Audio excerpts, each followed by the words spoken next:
sila Ella na. Ayan, tawagin mo kasi kung ano yung mga sinasabi mo. Pagkasabi mo yung mga ano. Patunay mo ng ano.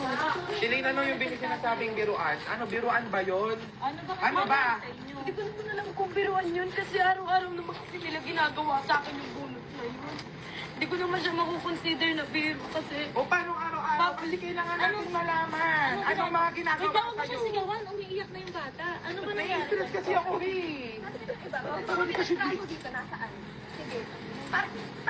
Paano minaltrato? Sino mga minaltrato? Paano mo sinasabing minaltrato ka? Wait lang, bakit Kasi di ba? May hindi ko naman pinapoint siya na dyan doon. Yung akin lang. Araw-araw kasi ako bunot dati. Araw-araw ko pinapaya sa maraming tao. Araw-araw ko iniisip kung ano yung kasalanan ko. Araw-araw nila ako pinagbabalaan na mamaya papagalitan ka na naman, mag-ready ka na. Naisip ko nun, bakit ano na naman kasalanan ko? Ayun naman kasi yung pinapoint ko. Tapos yung nag-SM na pinalood na sinasabi nila, yung nag-SM kami, kasama namin sila Ano Nika. pinapalood? Ba't ka pinapalood? Bunot na naman ako, pinapalood ako sa parking, tumatawa ako. Bakit ka tumatawa? Bawal ka maging masaya. Pag malungkot ako, bakit ka malungkot? Ba't ka nakalungkot? Pinaload ako dun sa may sa may milk tea yan dun. Kahit tanong mo pa kay Nika. Ano Nasaan yung iba? Nasaan yung ibang mga pinaltrato? May mga nagsusumbong. Dati ba yan? Akala ko biro. Andito ba yung mga babae? Nasaan yung binugbog? May binugbog dito eh. Wait lang. Totoo lang sabihin ko lang sa lahat ng babae dito Sobrang nahihigit ako sa inyong lahat. Kasi pumasok kayo dito. Sobrang swerte ninyo. Pinag-aral kayo ni Sir. Lahat binibigay sa inyo. Sobrang swerte ninyo.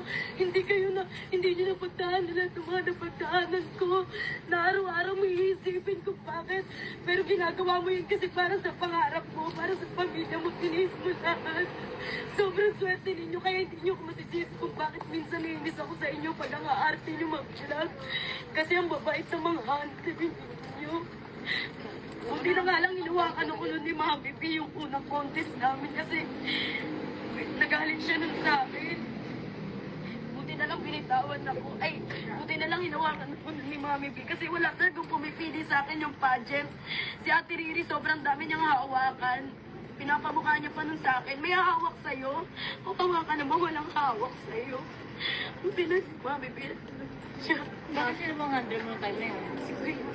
Hindi ba okay na nag-ano mo kay Yuki? Naging relationship mo? Yung ba yung sinasabi pinaluluhod? Yung ba yun? Pero alam mo kung gano'n ka. Alam mo na si Kuya Eric kung gano'n ka. Ano po kasi, that time po kasi hindi ko iniisip na ganun. Kasi kung trip-trip lang po yun, bakit sa akin, dapat sa akin lang nangyari, pero bakit sa kanya rin? Anong sabi ko? Yung sila! Araw tayo nag-uusap. Wag niyong anuhin. Nag-i-explain niya. Bakit ka sabi ko? Hindi, pero kasi ano, Nag-i-explain. Ayan, Ito na nga lang utak para mahinahon eh. Diba? Sabi ko nga siya mahinahon eh. Kaya ano ay na talaga, putang ina ko talaga, putang ina ko. Kasi lahat yung tinago ko, ang hirap makipagplastikan sa inyong lahat. Ang hirap sabihin lang na nararamdaman. Alam niyo ang hirap ng office. Mapakati. Yung loob eh. Agad na si Tony nagkakagulo. Nagiging si Manik. May sarili sila. Alam mo, bigyan na lang natin ng time. Huwag mo nang hanapin yung wala. Sila Tony. Isukot sila dito eh. Nagulat nga ako eh. Hindi.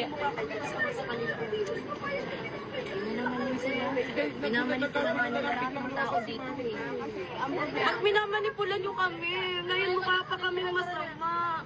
walang Hindi kasi bakit Sa lahat ng pamilya, wala naman kami problema sa inyo. Yung amin lang, yung mga naranasan namin, ayun lang yung amin eh. Saka yung akin lang din po, sana po yung ambag ako. Kasi bakit sa akin nagsusumbong, hindi doon sa mga nakadikit ano ba yan? Ano ba yung sinusumbong ng mga society, Ella? Ayun, syempre. Pumunta ka dito, Ella. Nasa society ka nila, Ella. Kami pong dalawa po ni Ella. Kami pong dalawa. Magsabi na kayo, magsabi kayo. Harapan, para nakikita nila. Yung ganun na lang. Wala po. Shilin, na ganun ka, nasermonan ka dati. Pero alam mo kung gano'n ka. Alam mo na si Kuya Eric kung gano'n ka. Ano po kasi, that time po kasi hindi ko iniisip na ganun. Kasi kung trip-trip lang po yun, bakit sa akin, dapat sa akin lang nangyari, pero bakit sa kanya rin? Anong sabi ko? Yung sila! Nag-i-explain eh. Bakit ikaw you? Hindi, te, kasi ano, Nag-i-explain. Ito naman lang ako para mahinahon eh. Diba? Sabi ko nga siya mahinahon eh. Kaya ano eh. Ay, talaga, putang ina ko talaga, putang ina ko. Kasi lahat yung tinago ko, ang hirap makipagplastikan sa inyong lahat.